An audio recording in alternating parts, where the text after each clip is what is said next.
je crois que c'est mon vocal numéro 7. C'est trop bizarre.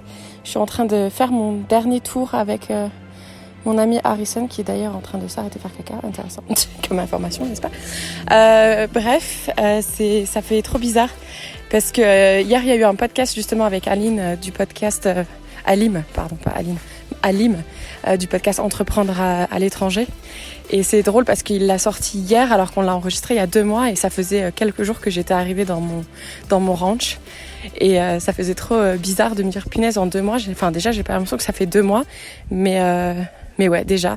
J'arrive à la fin. Aujourd'hui, je prends la route du coup vers le Mont Rushmore pour ensuite rejoindre Denver. J'ai du mal à parler apparemment. Je suis contente. Ces 2 mois étaient vraiment, vraiment très intenses en termes de travail. Je pense que je l'ai déjà dit dans d'autres vocaux. Mais je suis bien contente parce que financièrement, j'ai bien remonté la pente, ce qui était mon objectif principal. Mais aussi d'avoir testé le métier de serveuse.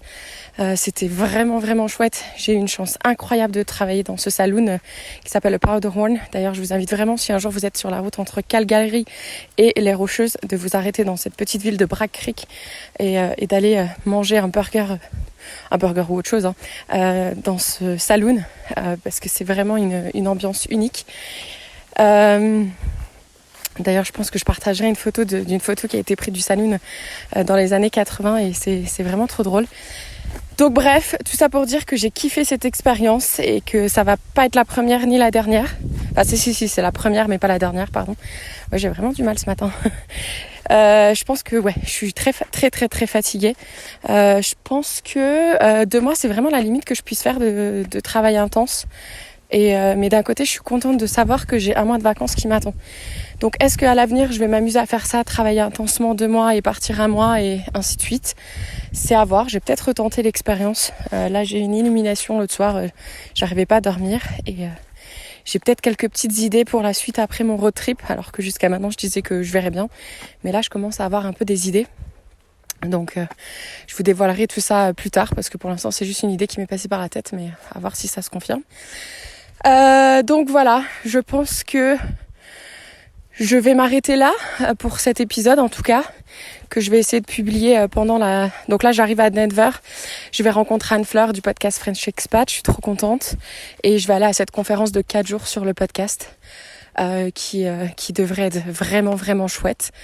Et je pense que c'est pour ça que je vais le poster parce que je pense qu'après j'ai mon amie Elodie qui débarque, je suis trop contente et on va se faire un road trip de 3 semaines et ça je pense que je vais le garder pour elle et moi. Ça va être un moment qu'on va partager ensemble. Je vais essayer vraiment de déconnecter des réseaux donc je risque de supprimer toutes les applications. Donc déjà que j'ai pris un gros break récemment sur Instagram, etc. Là, le break va être plus intense, je pense. J'en ai bien besoin. Je pense qu'il y en a certains qui ont certainement vu passer mes stories un peu frustrantes parce que j'ai été un peu déçue quand j'ai lancé un gros appel pour qu'on repartage mon 100e épisode et qu'on fasse découvrir Fille Expat. J'ai pas eu de nombreux partages. Je crois que j'ai dû en avoir 10 à tout casser. Donc, sachant qu'il y a des centaines et des centaines de personnes qui ont écouté les épisodes, que j'ai des milliers de personnes qui me suivent sur Instagram, vous imaginez que quand on a 10 personnes qui repartagent, et surtout que ces personnes en général ont déjà donné beaucoup d'efforts pour moi. Donc d'ailleurs, je les remercie encore une fois. Moi, j'ai eu une grosse déception. Il y a quelques personnes qui sont essayées de venir me donner des leçons instagrammeuses, mais voilà, je pense que si on n'a pas le droit de dire ce qu'on ressent et ce qu'on pense, peut-être que cette plateforme est effectivement pas faite pour moi, parce que j'ai pas envie de vendre que du rêve sur les réseaux. J'ai envie de dire la vérité, comme je fais toujours dans mon podcast. D'ailleurs, l'authenticité pour moi est une grosse valeur. Et oui, c'est clair que des fois on a besoin de pause, mais des fois on peut pas prendre de pause. Donc aussi, je pense que c'est intéressant avant de donner des leçons aux autres, il faudrait essayer d'avoir l'intégralité des informations. Parce que je ne dis pas tout non plus sur les réseaux. Sinon, je passerai ma vie à raconter ma vie. Je le fais déjà pas mal, mais je ne dis pas tout non plus. Enfin bref. En attendant, j'espère que vous avez toutes et tous passé un très bel été. Je vous retrouverai certainement, éventuellement, après mon break, à voir, sachant que comme je prends un break, du coup, j'enregistre pas d'épisode. On verra bien. En tout cas, j'espère que ce nouvel épisode en mode vocaux vous aura plu.